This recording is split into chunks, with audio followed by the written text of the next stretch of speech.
अमर पर्व महाकुंभ का जुड़ता संत समाज, पूजन अर्चन वंदना दान पुण्य शुभ काज। पूजन अर्चन वंदना दान पुण्य शुभ काज।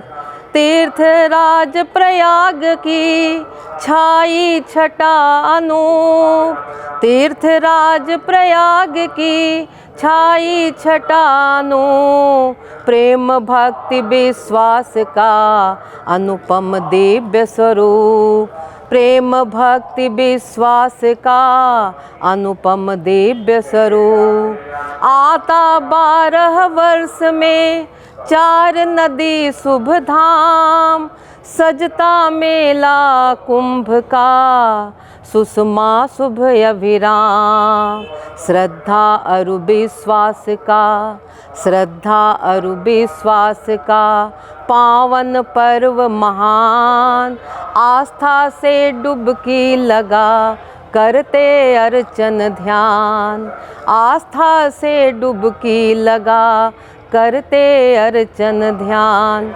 भक्ति कर्म अरु ज्ञान का, भक्ति कर्म अरु ज्ञान का संगम राज प्रयाग। बहती गंगा प्रेम की भाव समर्पण त्याग। हर हर गंगे मातु की, हर हर गंगे मातु की होती जय जयकार। मगन मुदित जनता करे समझ धर्म का सार, मगन मुदित जनता करे समझ धर्म का सार। महाकुंभ एक आस्था का पर्व है जो हमारे सनातन में और बहुत प्राचीन ये परंपरा चली आ रही है। और महाकुंभ एक ऐसा मेला समझिए या एक ऐसा आयोजन है जहां हमें विभिन्न प्रकार के विभूतियों का, संतों का को सुनने, देखने और उनका ज्ञान पाने का सुअवसर मिलता है। और ये तो बड़ी सौभाग्य की बात है कि हम सभी इस महाकुंभ में हैं, जो कि 144 साल बाद लगा है। 12 कुंभों पूर्ण कुंभ के बाद ये महाकुंभ है।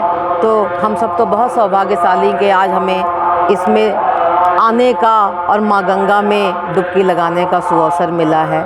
त्रिवेणी संगम का क्या क्या महिमा है? जैसे गंगा देखो भक्ति का प्रतीक है, यमुना कर्म का प्रतीक मानी जाती हैं और सरस्वती ज्ञान का प्रतीक है। और जहाँ पे भक्ति, ज्ञान और कर्म तीनों मिल रही हो तो वहाँ पे स्नान का विशेष महत्व तो रहता ही है। और प्रयाग राज कहते हैं, हर तीर्थ को हम राज नहीं कहते, प्रयाग राज के नाम से, तीर्थ में राजों के नाम से जाता है। जैसे रामायण में भी एक दोहा आया है कि माघ मकर गति जब रवि होई, तीर्थ प्रति चले सब कोई। तो हमारे गोस्वामी तुलसीदास जी ने भी तीर्थ राज प्रयाग की महिमा को गाते हुए ऐसा लिखा है। तो तीर्थराज प्रयाग का तो बहुत ही महत्व है। यहाँ तो हर माघ के महीने में कल्पवास होता है। और गंगा को पाप नाशनी भी कहा जाता है, जो हमारे पाप को नष्ट करती है। गंगा ज्ञान दायिनी भी है, गंगा भक्ति दायिनी है। भाई गंगा स्नान करने के लिए आते हैं। अब अभी जैसे हम सभी महाकुंभ में एकत्रित हैं, एक अलग जो कहते हैं कि एक सकारात्मक ऊर्जा चारों तरफ हमें देखने को मिल रही है। हमारे मनों में परिवर्तन है। हम सभी अलग एक अपनी उमंग में, एक भक्ति के रंग में रंगे हुए हैं कि माँ गंगा में नहाना है। और एक ऐसा विश्वास है कि हम इसमें नहाएंगे तो हमारे विचार सात्विक होंगे और हम सभी अपने पाप से मुक्त होंगे। मेरे समझ से तो माँ गंगा पुण्यदायिनी, भक्तिदायिनी, ज्ञानदायिनी सभी प्रकार से। बहुत सुंदर, बहुत ही सुंदर। कल्पवास क्या होता है, क्यों करना चाहिए? बहुत लोग कल्पवास करते हैं।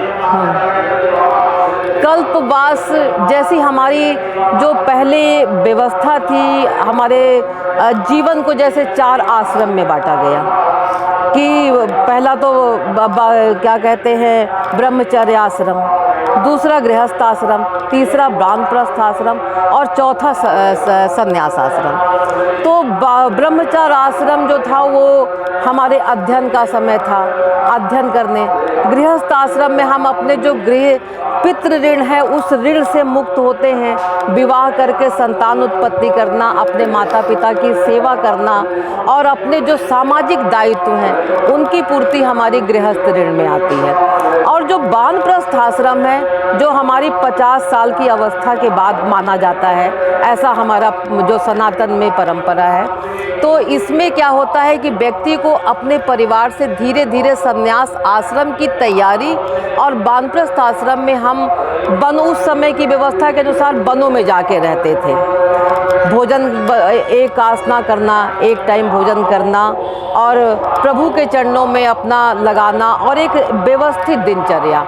जैसे एक हमारी नियमावली थी कि हमें सुबह गंगा अर्चन करना है, गंगा स्नान करना है, पूजा करना है, एक बार जो सात्विक भोजन है वो करें और शाम को हम फिर माँ को आरती करके और अपनी जो एक आध्यात्मिक चिंतन की अवस्था, ये कल्पवास है जिसमें व्यक्ति एक नियम के अनुसार सात्विक जीवन जीता है। और या कह लें कि जो संन्यास आश्रम की है जो तैयारी है उसको भी वानप्रस्थ आश्रम ही कल्पवास के जैसा है। गुरु का क्या महत्व है? गुरुर् ब्रह्मा गुरुर्विष्णु गुरुर्देवो महेश्वर, गुरु साक्षात परम ब्रह्मम तस्मै श्री गुरुवे नमः। देखो, गुरु ब्रह्मा है, गुरु विष्णु है और गुरु शंकर भी है। गुरु ब्रह्मा के रूप में हमारे अंदर सुंदर संस्कारों का सृजन करता है, बीज बोता है, और फिर गुरु अपने ज्ञान दे के जो हमें जो दिशा दिखाता है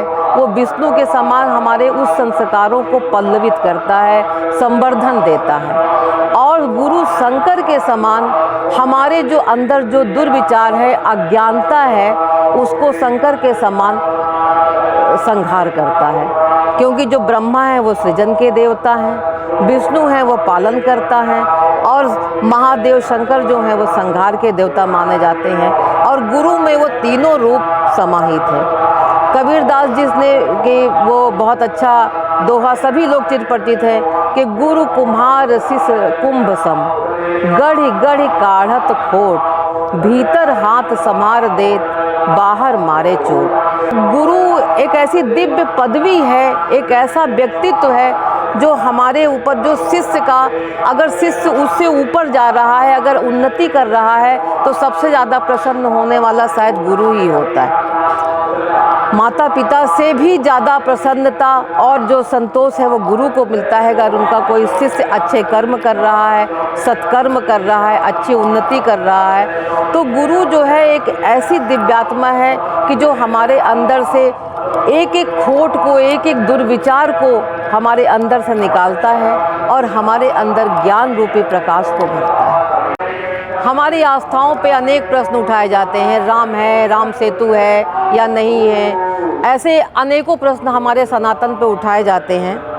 उस पे चंद पंक्तियाँ आपको मैं समर्पित करती हूँ। मत प्रश्न उठाओ सनातन पर, मत प्रश्न उठाओ सनातन पर, थाह कभी ना पाओगे, तंतु सिर चाहे गहन सिंधु, बस डूब डूब रह जाओगे।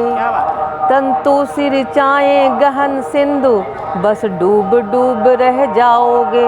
हमारा सनातन इतना अर्वाचीन है, इतना प्राचीन है, जितना वो प्राचीन है उतना ही अर्वाचीन है। समय के साथ बदलना है लेकिन एक सही दिशा में। मत प्रश्न उठाओ सनातन पर, थाह कभी ना पाओगे, तंतु सिर चाहे गहन सिंधु, बस डूब डूब रह जाओगे। है मर्म सनातन का गहरा, मर्यादाओं का जिस पर पहरा, हर शब्द भाव है निहित सार, अभिव्यक्ति उत्तम सत विचार। हर शब्द सब सार है निहित सार, अभिव्यक्ति उत्तम सत विचार। शिक्षा नहीं देता नीति की, परिपालन सदा ही नीति की, राह सत्य की दिखलाता, है सख्य प्रेम की यह भाषा, राह सत्य की दिखलाता है सत्य प्रेम की यह भाषा। हिंसा द्वेष आचार नहीं, हमारा सनातन हमें कभी भी हिंसा की शिक्षा नहीं देता, द्वेष भावना पालने की शिक्षा नहीं देता। हिंसा द्वेष आचार नहीं है जिक्र कहीं इतिहास नहीं, देखो इतिहास उठा अपना अहिंसा त्याग भूषित गहना। देखो इतिहास उठा अपना अहिंसा त्याग भूषित गहना। वसुधैव कुटुंबकम का भाव, नहीं भेद भाव का दंश जहाँ सबको इसने अपनाया है, बढ़ सबको गले से लगाया है। फिर भी क्यों प्रश्न उठाते हो, क्या मर्म समझ नहीं पाते हो। फेंको उतार मद का चश्मा, परिलक्षित होगी तब सुषमा। देखो फेंको उतार मद का चश्मा, परिलक्षित होगी तब सुषमा। है सत्य सनातन परम सत्य, धूमिल नहीं जिसके सत्य कथ्य। रखता सामर्थ्य परिवर्तन की, परिवर्धन विप्लव अरिमर्दन की। रखता सामर्थ्य परिवर्तन की, परिवर्तन विप्लव अरिमर्दन की। साकार रूप मर्यादा का, त्याग सत्य की गाथा का। पर सेवा पर उपकार मान, रिश्तों को देता उचित मान। चार आश्रम ऋण है चार, सुंदर जीवन का सुआधार। प्रतिपूर्ति है दायित्वों की, परिणति सदा सत्कर्मों की। प्रतिपूर्ति है दायित्वों की, परिणति सदा सत्कर्मों की। हाँ, 4 पंक्तियाँ मैं कुंभ पे रखना चाहूँगी। अमर पर्व महाकुंभ का, जुड़ता संत समाज। पूजन अर्चन वंदना, दान पुण्य शुभ काज।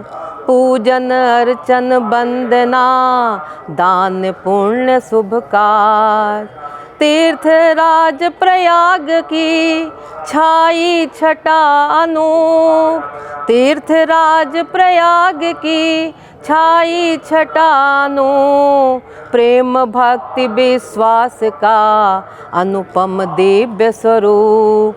प्रेम भक्ति विश्वास का, अनुपम दिव्य स्वरूप। आता 12 वर्ष में 4 नदी शुभ धाम।